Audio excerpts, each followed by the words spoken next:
પાટણ શહેરના ward number 11 માંથી ભર ઉનાળે પીવાના પાણી માટે સ્થાનિકોની દોડધામ ચિંતાજનક દ્રશ્યો સામે આવ્યા છે। સંખારી રોડ પર ભૂગર્ભ ગટરની કામગીરી દરમિયાન પીવાના પાણીની મુખ્ય પાઇપલાઇન લીકેજ થઈ જતા છેલ્લા 6 દિવસથી આ વિસ્તારમાં 10 સોસાયટીઓમાં પાણી પુરવઠો સંપૂર્ણ ખોરવાઈ ગયો છે। કાળઝાળ ગરમી વચ્ચે પાણી ન મળતા નગરપાલિકા સામે જનતામાં ભારે આક્રોશ છે। વૃંદાવન બંગલો સહિતની સોસાયટીઓમાં રહીશો હાલમાં મોંઘવારી વચ્ચે પૈસા ખર્ચીને ખાનગી ટેન્કરો મારફતે પાણી મેળવવા મજબૂર બન્યા છે। સ્થાનિકોનો આક્ષેપ છે કે પાલિકાને બમણો વેરો ભરવા છતાં તંત્ર દ્વારા કોઈ નક્કર નિરાકરણ લાવવામાં આવ્યું નથી। આ સમસ્યાની જાણ થતાં સ્થાનિક ચૂંટાયેલા નગરસેવકે તાત્કાલિક દોડી આવી પોતાના ખર્ચે ખાનગી ટેન્કરો મંગાવી લોકોને પાણી પહોંચાડ્યું હતું।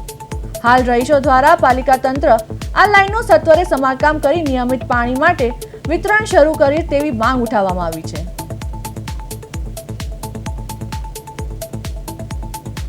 તો પાટણના વોર્ડ નંબર 11 માં પાણીની ગંભીર સમસ્યા સર્જાઈ।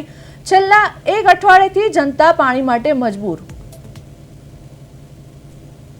પાલિકામાં આટલી રજૂઆત કર્યા છતાં અમને નગરપાલિકા કોઈ જ રિસ્પોન્સ આપતી નથી। 6-7 દિવસથી આ પાણીની લાઈન આગળ તૂટી ગયેલી છે। નગરપાલિકાને રોડ બનાવવાના હોય તો પાટણમાં રાતોરાત રોડ બની જાય છે, રાતોરાત ખોદાઈ જાય, પબ્લિકને જાણ ના હોય, અને અત્યારે 6-7 દિવસથી આ પાણીની લાઈન તૂટી ગઈ છે, એ રિપેર નથી થતી। એમાં એમના અધ્ધર હાથ છે, એમાં નગરપાલિકા કંઈ ના કરે, રહીશો ક્યાં જાય? અમે ખાનગી ટેન્કરો મંગાવીએ છીએ 400-450 રૂપિયા, પ્રાઇવેટ ટેન્કરો આવે છે પાણીના અમારી જોડે। આ તો છેલ્લા કોર્પોરેટર છે, અમને 3-4 દિવસથી અમને ખબર પડી એટલે અમને પાણીની આપે છે ટેન્કરો, એમના ખર્ચે અમને આપે છે। 7 દિવસથી બિલકુલ પાણી આવેલ નથી, જેના કારણે અમે પોતાના પૈસેથી સ્વખર્ચેથી પાણીના ટેન્કર મંગાવીએ છીએ અને પીવાનું પાણી બહારથી મિનરલના જગ મંગાવી અને પીવાના પાણીની પણ સમસ્યા જાતે જ હલ કરીએ છીએ। પાલિકા તંત્ર દ્વારા કોઈ વ્યવસ્થા નથી કરાઈ?